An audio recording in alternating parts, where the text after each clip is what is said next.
Salut, bienvenue sur ma chaîne, j'espère que ça va bien. Aujourd'hui, enfin venu le temps de faire une revue et démo sur un fond de teint que je cherchais depuis éternellement. Ça doit faire 1 mois et demi au moins que j'écoute des revues et démos dessus sur YouTube parce que du côté américain et un peu partout, il était déjà sorti. Donc je vais vous parler aujourd'hui du Dream Urban Cover de Maybelline. Quand je l'ai vu au Jean Coutu, il restait une de ma teinte qui était le 102 porcelaine claire. J'ai sauté dessus et je l'utilise depuis ce temps, donc ça fait 4 jours que je l'utilise. J'ai testé différentes manières. Alors aujourd'hui, ça va vraiment être une revue et démo. Je vais vous montrer les meilleures applications, je vais vous montrer aussi des updates durant la journée. Je vais vous parler des 3-4 derniers jours aussi de ce que j'ai fait, de ce qui a bien ou peut-être moins bien fonctionné. Alors voilà, avant de passer à la vidéo, si jamais vous êtes nouveau, n'hésitez pas à vous abonner, ça me ferait hyper plaisir. Si vous aimez les revues et démos de fond de teint, faites-moi un beau pouce en l'air. Et sur ce, on passe à la vidéo. Donc, avant de passer à l'application du fond de teint, je vais vous parler un petit peu de celui-ci. Sur le site, on dit que le Dream Urban Cover est un fond de teint protecteur à couvrance complète.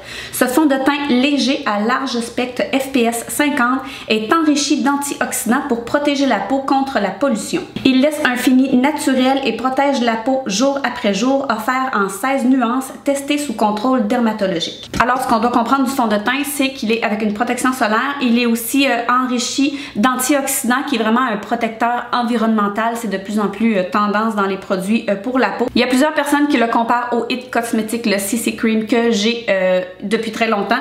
Moi, j'ai la teinte Fair. C'est deux produits complètement différents. Celui-ci, c'est une CC Crème avec un SPF minéral, tandis que celui-ci, c'est un fond de teint avec une protection chimique. Encore là, il y a la grande polémique sur les internets là, qu'à l'intérieur du fond de teint ici, comme la plupart des protections chimiques, qu'il y a des ingrédients qui seraient peut-être nocifs pour la santé. Je vous laisse faire votre opinion là-dessus. Moi, je suis là pour vous montrer la différence entre les deux. Et pour vous faire un petit résumé, j'ai une peau mature, j'ai 42 ans, donc j'ai quelques ridules ici et là. Et j'ai aussi des taches pigmentaires. Là, je fais quand même pas mal de malaissements là, autour du visage. Et j'ai aussi une peau à tendance grasse, c'est-à-dire que j'ai la zone T qui devient quand même assez huileuse après quelques heures. Donc, sans plus tarder, on va aller passer à l'application. Je vais vous montrer la manière de l'utiliser et je vous parlerai aussi des différentes utilisations que j'ai faites durant les derniers jours. Donc moi, définitivement, la meilleure manière de l'utiliser, c'est avec une éponge. J'ai essayé avec différents types de pinceaux, plus denses, moins denses. Pour moi, c'est un gros non. C'était complètement... Ça faisait beaucoup de stries, ça restait sur la peau. Je trouve que ça ne se fondait pas à ma peau du tout. Donc moi, je n'ai pas aimé pantoute. Au niveau des doigts, c'est certain que ça fait super bien l'affaire. Si jamais vous êtes quelqu'un qui aime l'appliquer avec les doigts, c'est vraiment une bonne manière parce que ça va aller fondre le produit. Donc pour moi, éponge ou doigt, c'est les deux meilleures manières de le mettre. Je vous dirais que ce n'est vraiment pas une couvrance totale, aucunement. Vous le voyez, moi j'ai des taches pigmentaires. Je vous dirais que si vous le buildez un peu, c'est-à-dire que si vous mettez 1, 2, 3 couches, vous pouvez peut-être arriver à une moyenne couvrance, mais personnellement, de toute façon, pour moi, ce n'est pas ce que je recherche. J'ai des taches pigmentaires, c'est ça la vie. La plupart des temps, je ne corrige pas non plus avec une couleur, j'y vais comme j'y vais. Donc, moi, j'aime mieux mettre une mince couche et par la suite, aller remettre un petit peu de produit où mes taches sont le plus concentrées, mais dites-vous toujours que ça va paraître au travers. Donc pour moi, ce n'est pas une couvrance totale, c'est vraiment une couvrance moyenne que vous pouvez intensifier. Je trouve que le fini est un fini qui est satiné, quand même assez lumineux, donc ce n'est pas mat du tout, dépendant de ce qu'on aime ou de ce qu'on n'aime pas, il n'est pas mat. Si vous allez le setter, il va devenir un peu plus mat, mais je trouve toujours qu'il y a une petite lumière qui ressort de ce fond de teint là. Donc voilà, voici ma face prête, il est 8h35, j'ai fait l'application il y a un petit moment, donc vers environ 7h45, on va se dire que le point de départ est 8h.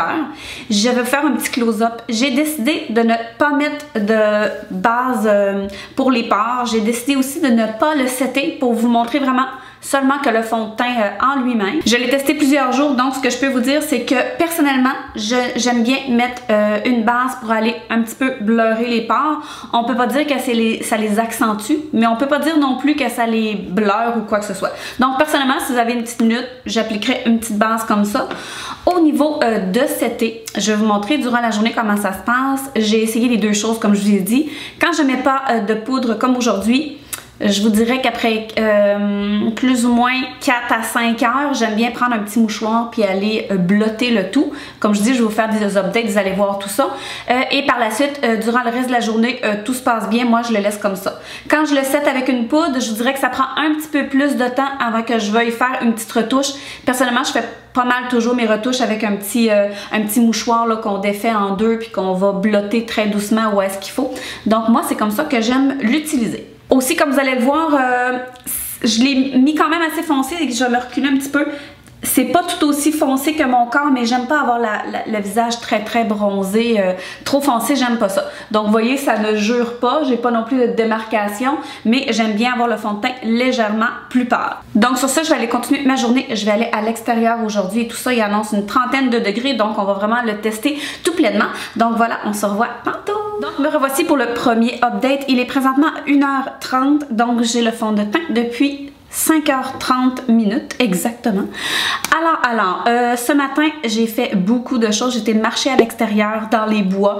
Il faisait hyper chaud, quand même assez humide. Il fait une trentaine de degrés.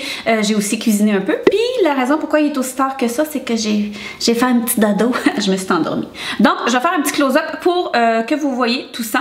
Alors, si vous remarquez, mon blush, mon highlight, tout est encore bien présent, le bronzer et tout ça.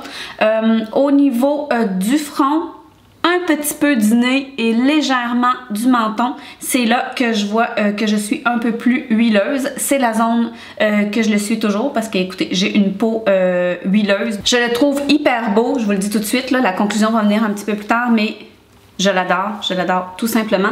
Moi, ce que je fais quand c'est le temps de venir retoucher mon fond de teint, la manière préférée, c'est vraiment de séparer un mouchoir, d'en prendre juste une épaisseur et d'aller blotter aux endroits qu'il faut. Je vais vous approcher, vous allez voir, ça fait vraiment un bel effet. Je trouve tellement que c'est le moyen le plus facile de faire ça.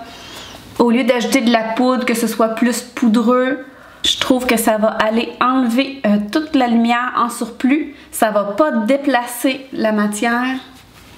Alors, je vais tenter quand même de vous faire un petit update de peut-être dans quelques heures pour vous montrer, mais je vais conclure tout de suite quand même en vous disant que la seule chose qui va arriver, c'est que ça va devenir encore un petit peu huileux. Je ne perds pas de couvrance, je ne perds pas de produit ou quoi que ce soit. Tout reste beau. Je vous dirais que le plus long que je l'ai porté, c'est environ un petit peu plus que 10 heures. Et puis, écoutez, je trouve qu'il fait très bien l'affaire. Est-ce que c'est celui qui a la plus longue longévité? Pas nécessairement, j'en ai que je peux quasi ne pas retoucher de la journée, mais est-ce que je vous le recommande? Sincèrement, je trouve que c'est un fond de teint qui, dans ma palette à moi, me plaît énormément de par sa luminosité, son petit fini satiné, son SPF, le fait qu'il y ait dedans une protection aussi, un antioxydant et tout ça.